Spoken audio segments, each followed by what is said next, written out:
അപ്പൊ നമ്മുടെ ലോകയുടെ രണ്ടാമത്തെ വീഡിയോ അല്ലെങ്കിൽ ദുൽഖർ സൽമാന്റെ യൂട്യൂബ് ചാനലിൽ വന്ന രണ്ടാമത്തെ വീഡിയോ നിങ്ങൾ എന്തായിരുന്നാലും കണ്ടിട്ടുണ്ടായിരിക്കും.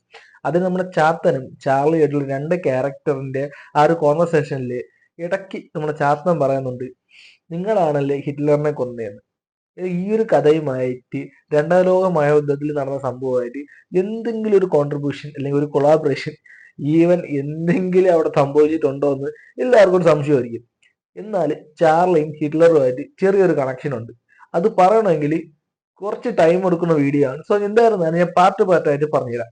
ഈ ഒരു കഥ തുടങ്ങുന്നത് സെക്കൻഡ് വേൾഡ് വാറിലാണ്. സെക്കൻഡ് വേൾഡ് വാറിൽ നമ്മളെ ഹിറ്റ്ലറും ഈ ഒരു ജർമ്മനി നല്ല രീതിയിൽ പൊട്ടിപ്പൊളിഞ്ഞ് നിൽക്കുന്ന സമയം, സോവിയറ്റ് യൂണിയൻ ജർമ്മനി മൊത്തത്തിൽ വളയുന്ന ഒരു സമയമായിരുന്നു. ആ ഒരു സമയത്ത് സോവിയറ്റ് യൂണിയൻ ആർമിയിൽ ഈ ജർമ്മനിയിലെ സോൾജേഴ്സിനെ കിട്ടിയതിൽ അവര് ഭയങ്കര ക്രൂരമായിട്ടുള്ള പീഡനങ്ങളാണ് അവർ കൊടുത്തുകൊണ്ടിരുന്നത്. ഈ ജർമ്മനിയിലെ സോൾജേഴ്സിനെ മരത്തിൽ കെട്ടിത്തൂക്കിയിട്ടിട്ട് വെടിവെക്കുക, അതുപോലെ തന്നെ നല്ല രീതിയിൽ ക്രൂരമായിട്ടുള്ള സംഭവങ്ങളാണ് ജർമ്മനിയിൽ സംഭവിച്ചുകൊണ്ടിരുന്നത്. ഇതെല്ലാം നമ്മുടെ ഹിറ്റ്ലർ തന്റെ ഒളിത്താവളത്തിരുന്ന് കണ്ടുകൊണ്ടേയിരുന്നു. ഇതെല്ലാം കണ്ട പേടിച്ച് ഹിറ്റ്ലർ താൻ സൂയിസൈഡ് ചെയ്യാൻ വേണ്ടിയിട്ട് തീരുമാനിക്കുകയാണ്. പക്ഷെ ഹിറ്റ്ലറിന് നല്ല രീതിയിലുള്ള നല്ല കുറച്ച് ആഗ്രഹങ്ങളും കാര്യങ്ങളും ഉണ്ടായിരുന്നു. എങ്ങനെ ഈ നാസിസം മുന്നോട്ട് കൊണ്ടുപോകണം, അത് മാത്രമല്ല തന്റെ ഈ ഒരു ഭരണാധികാരി മുന്നോട്ടുള്ള ജനറേഷൻ, അടുത്ത ജനറേഷൻ എങ്ങനെ കൊടുക്കണം, തന്റെ യുദ്ധ പദ്ധതികൾ, ജർമ്മനിയുടെ പുതിയ പുതിയ പദ്ധതികൾ, അങ്ങനെ ഓരോന്നും ഈ ഹിറ്റ്ലറിനെ കുഴപ്പിച്ചുകൊണ്ടേയിരുന്നു. എന്നാൽ എങ്ങനെ പോയാലും സോവിയറ്റ് യൂണിയന്റെ കൈ കിട്ടിയാൽ ഹിറ്റ്ലറിനെ കൊന്നു കളയുന്നവരെ ഹിറ്റ്ലർ മനസ്സിലാക്കിയിട്ടുണ്ടായിരുന്നു. ഇതെല്ലാം നേരത്തെ മുൻകൂട്ടി കൊണ്ടാണ് നമ്മൾ ഹിറ്റ്ലർ സൂയിസൈഡ് ചെയ്യാൻ വേണ്ടി തീരുമാനിക്കുന്നത്. എന്നാൽ തനിക്ക് ഈ ഒരു ആഗ്രഹങ്ങളോട് മനസ്സിൽ വെച്ചുകൊണ്ട് സൂയിസൈഡ് ചെയ്യാൻ വേണ്ടി ഒരു മടി. ഇതെല്ലാം ഹിറ്റ്ലർ വേറെ ഒറ്റ നിമിഷം കൊണ്ട് സെറ്റ് ചെയ്തെടുത്തു. ഹിറ്റ്ലറിന്റെ ഒളിത്താവളത്തിലോട്ട് അവർ ജർമ്മനിയിലെ ടോപ്പായിട്ട് നിൽക്കുന്ന സോൾജേഴ്സിനെ തനിക്ക് വിശ്വസ്തമായിട്ടുള്ള ആളുകളെ വിളിച്ചു വരുത്തി. എന്നിട്ട് തന്റെ അടുത്ത പദ്ധതികളെയും കുറിച്ചും എങ്ങനെ ഈ നാസിസം മുന്നോട്ട് കൊണ്ടുപോകണം, എങ്ങനെ ജർമ്മനിയെ ഡെവലപ്മെന്റിലോട്ട് ആക്കണം എന്ന പല പദ്ധതികളും അവിടെ വെച്ച് ചർച്ച ചെയ്യുകയുണ്ടായി. ഹിറ്റ്ലറിന് ഒരു കാമുകിയും കൂടെ ഉണ്ടായിരുന്നു. ആ ഒരു കാമുകിയെ തന്റെ ഭാര്യയാക്കണം, അല്ലെങ്കിൽ ഒരു ദിവസമെങ്കിൽ ഒരു ദിവസത്തേക്ക് തന്റെ വൈഫ് ആക്കണമെന്ന് നല്ലൊരു ആഗ്രഹവും ഹിറ്റ്ലറിനുണ്ടായിരുന്നു. അതിനുവേണ്ടി ഹിറ്റ്ലർ രഹസ്യമായിട്ട് ആ ഒരു ഒളിത്താളത്ത് വെച്ച് തന്നെ തന്റെ കാമുകിയെ വിവാഹം കഴിച്ചു. വെറും ഒരു ദിവസത്തിന് വേണ്ടിയാണ് ആ ഒരു വിവാഹം. എങ്ങനെ പോയാലും ഈ സോവിയറ്റ് യൂണിയൻ ജർമ്മനി വീണ്ടും കുറച്ചും കൂടെ അറ്റാക്ക് ചെയ്ത് വരികയായിരുന്നു. ഈ അറ്റാക്കിൽ വീണ്ടും ഹിറ്റ്ലറിന് മനസ്സിലായി അവരെ കൈപ്പെട്ടാല് തന്റെ ഗതിയും തന്റെ ഭാര്യയുടെ ഗതിയും ഏകദേശം ഒരേപോലെയാണെന്ന്. കാരണം അവർ അത്രയും ക്രൂരമായിട്ടാണ് ജർമ്മനിയുടെ സോൾജേഴ്സിനെ കൊന്നു തള്ളിക്കൊണ്ടിരുന്നത്. ഇതൊന്നും കണ്ട് സഹിക്കാൻ വയ്യാതെ അങ്ങനെ ഹിറ്റ്ലർ തന്റെ അവസാന ദിവസത്തിലോട്ട് പൊയ്ക്കൊണ്ടിരിക്കുകയായിരുന്നു.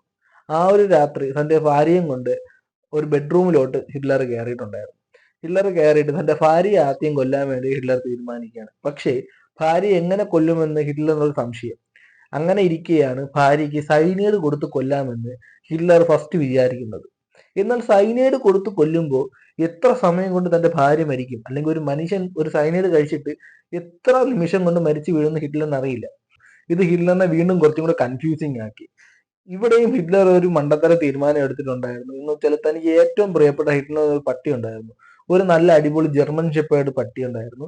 ആ ബ്ലാഡി എന്നായിരുന്നു ആ ഒരു പട്ടിയുടെ പേര്. ആ ഒരു പട്ടിക്ക് ഈ ഒരു സൈനൈഡ് കൊടുത്തിട്ട് എത്ര സമയം കൊണ്ട് മരിക്കുമെന്ന് നിരീക്ഷിച്ചുകൊണ്ടേയിരുന്നു.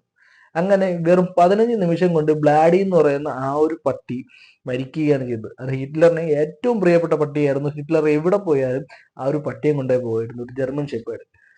ഇവിടെയാണ് നമ്മൾ ഈ ഒരു ലോക യൂണിവേഴ്സായിട്ട് ചെറിയൊരു കണക്ഷൻ വരുന്നത്. സംഭവം എങ്ങനെയാന്നല്ലേ പറഞ്ഞുതരാം. അങ്ങനെ തന്നെ ഏറ്റവും ഇഷ്ടപ്പെട്ട തന്റെ ഭാര്യയുമായിട്ട് ഒരു റൂമിലോട്ട് കയറിയ ഹിറ്റ്ലർ പിന്നെ അവിടുത്തെ സോൾജർ ഒരു വീഡിയോ ചെയ്യായിരുന്നു. സംഭവം വെച്ചാൽ തന്റെ ഭാര്യയ്ക്ക് സൈനൈഡ് കൊടുത്ത് കൊല്ലുകയും ഹിറ്റ്ലർ സ്വന്തമായിട്ട് തലയിൽ വെടി ഉയർത്ത് മരിക്കുന്ന ഒരു കാഴ്ചയാണ് അവിടെ സോൾജർ കണ്ടെന്ന് മാത്രമേ പറയുന്നുള്ളൂ. കാരണം ഇത് എത്രത്തോളം സത്യമാണെന്ന് ആരും ഉറപ്പിച്ച് പറയുന്നില്ലായിരുന്നു. ഹിറ്റ്ലറിന്റെ ബോഡി എന്ത് ചെയ്തു എന്ന് സോവിയറ്റ് യൂണിയൻ ചോദിച്ചപ്പോൾ അവിടുത്തെ ജർമ്മനിയിലുള്ള ആളുകൾ പറഞ്ഞത് ഹിറ്റ്ലറിന്റെ ബോഡി പച്ചയ്ക്ക് കത്തിച്ച് കളഞ്ഞു എന്നാണ് അവിടുത്തെ ജർമ്മനി സോൾജേഴ്സ് ഉൾപ്പെടെ പറഞ്ഞത്. എന്നാൽ ഇത് മൊത്തത്തോടെ അങ്ങ് വിശ്വസിക്കാൻ വേണ്ടിയിട്ട് സോവിയറ്റ് യൂണിയൻ തയ്യാറായിട്ടില്ല എന്നുള്ളതാണ്. ഇനി ഇതാണ് ഹിറ്റ്ലർ രണ്ടാം ലോക മഹായുദ്ധത്തിൽ ഹിറ്റ്ലറിന്റെ ആ ഒരു ചരിത്രം വരുന്നത്. ഇതിൽ മെയിൻ ആയിട്ട് കുറച്ച് ഫീച്ചേഴ്സ് ഉണ്ട്, അത് നിങ്ങൾ ശ്രദ്ധിച്ചായിരിക്കും. നമ്മുടെ ഈ ചാർലി അല്ലെങ്കിൽ ഈ ലോക യൂണിവേഴ്സിൽ ചാർലി അല്ലെങ്കിൽ ഒടിയൻ എന്ന് പറയുന്ന ആ ഒരു ക്യാരക്ടർ വരുന്നതിന് മുമ്പ് ഒരു വികലാംഗനായ ഒരു പട്ടി വരുന്നുണ്ടായിരുന്നു. ആ ഒരു പട്ടി ഇത് ജസ്റ്റ് ജസ്റ്റ് ഒരു കോൺസെപ്റ്റ് മാത്രമാണ്. ഇത് ഇത്രത്തോളം സത്യമാകും എന്നെനിക്ക് ഒരു ഉറപ്പില്ല. പക്ഷെ നല്ലൊരു കണക്ഷനും വരുന്നുണ്ട്. സംഭവം വെച്ചാൽ ആ വികലാംഗയായ ഒരു പട്ടി, അത് ഹിറ്റ്ലറിന്റെ ബ്ലാഡി എന്ന് പറയുന്ന പട്ടിയുടെ ജനറേഷനിലുള്ള ഈ ഒരു ബ്ലാഡി എന്ന് പറയുന്ന ഒരു പട്ടി ആ ഒരു സമയത്ത് 3-4 കുട്ടികൾക്ക് ജന്മം കൊടുത്തിട്ടുണ്ടായിരുന്നു. ഈ ബ്ലാഡി കുറച്ച് പട്ടിക്കുട്ടികൾ ഉണ്ടായിരുന്നു. അത് പിന്നീട് സോവിയറ്റ് യൂണിയന്റെ ആർമി അവിടെ കയറിയപ്പോൾ ഈ പട്ടിക്കുട്ടികളെ വരെ ഈ സോവിയറ്റ് യൂണിയൻ ക്രൂരമായിട്ട് കൊന്നു കളയുകയാണ് ചെയ്തത്. അതിൽ ഒരു പട്ടിക്ക് തന്റെ കൈ നഷ്ടപ്പെടുകയും ആ ഒരു പട്ടിയാണ് ഇപ്പൊ നമ്മുടെ ആ ഒരു ഒടിയൻ എന്ന് പറയുന്ന ചാർലിയിലൂടെ നടക്കുന്നതെന്നും ചെറിയൊരു ഊഹാപോഹങ്ങൾ മാത്രം പറഞ്ഞു വരുന്നുണ്ട്. പിന്നെയുള്ള കാര്യം, ഈ 2ാം ലോക മഹായുദ്ധത്തിൽ ജർമ്മനിയും ജപ്പാനും ഒക്കെ ഉണ്ടായിരുന്നല്ലോ. ഈ ജപ്പാനിലാണ് നോർമലി നിഞ്ച സ്റ്റൈലൊക്കെ ആ ഒരു ഫൈറ്റിംഗ് സീക്വൻസ്, അല്ലെങ്കിൽ ഫൈറ്റ് സീക്വൻസ് അല്ലല്ലോ, നിഞ്ച സ്റ്റൈല് അവരെ കൾച്ചർ ഫോളോ അപ്പ് ചെയ്യുന്നുണ്ട്. ഒബ്വിയസ്ലി ചാർലി എന്ന് പറയുന്നത് ഒരു നിഞ്ച സ്റ്റൈലായിട്ട് ഫൈറ്റ് ചെയ്യുന്ന ഒരു ക്യാരക്ടറാണ്, ഒടിയനാണെങ്കിൽ പോലും. അപ്പോൾ ജപ്പാനിൽ നിന്നും ഒരു നിഞ്ച സ്റ്റൈലിലോട്ട് ഇറങ്ങിയ ഒരു വ്യക്തി ഇനി അത് നമ്മുടെ ജർമ്മനിലോട്ട് കയറി അവിടെ നിന്ന് ഹിറ്റ്ലറിനെ കൊന്നു കളയാനും ഒരു ചാൻസ് ഉണ്ട്. അവിടെ നിന്ന് കിട്ടിയ ബ്ലാഡി എന്ന് പറയുന്ന ആ ഒരു പട്ടിയുടെ വംശത്തിലുള്ള പട്ടിയാണ് നമ്മളെ ചാർലിയിലൂടെ നടക്കുന്നതെന്നും ചെറിയൊരു ആശയവിനിമയം പോലെ, ജസ്റ്റ് റൂമേഴ്സ് പോലെ ഇങ്ങനെ സ്പ്രെഡ് ആവുന്നുണ്ടായിരുന്നു. എന്നാൽ ഇതിൽ നമ്മൾ വിലയിരുത്തേണ്ട ഒരു കാര്യമുണ്ട്. ഹിറ്റ്ലർ സ്വന്തമായിട്ട് വെടിവെച്ചാണോ മരിച്ചതെന്ന് ഇതുവരെയ്ക്കും ഒരു ക്വാളിറ്റി ആയിട്ടുള്ള ഒരു ക്ലാരിഫിക്കേഷൻ കിട്ടിയിട്ടില്ല. 2, സോവിയറ്റ് യൂണിയൻ പറയുന്നത് പോലെ ഹിറ്റ്ലറിനെ ഇവർ ജീവനോടെ പച്ചയെ കത്തിച്ചെന്ന് പറയുന്നുണ്ട്. അത് സോവിയറ്റ് യൂണിയൻ പറയുന്നത് പോലെ തന്നെ അതും വിശ്വസിക്കാൻ പറ്റുന്നില്ല. Then what happen to Hitler എന്നൊരു ചോദ്യചിഹ്നം അവിടെ വരുന്നുണ്ട്. ഈ സംശയത്തിന്റെ ഇടയിലാണ് നമ്മുടെ ലോക യൂണിവേഴ്സിൽ ചാത്ത എന്ന് ചോദിക്കുന്നത്, ഹിറ്റ്ലറിനെ കൊന്നത് നിങ്ങളല്ലേ?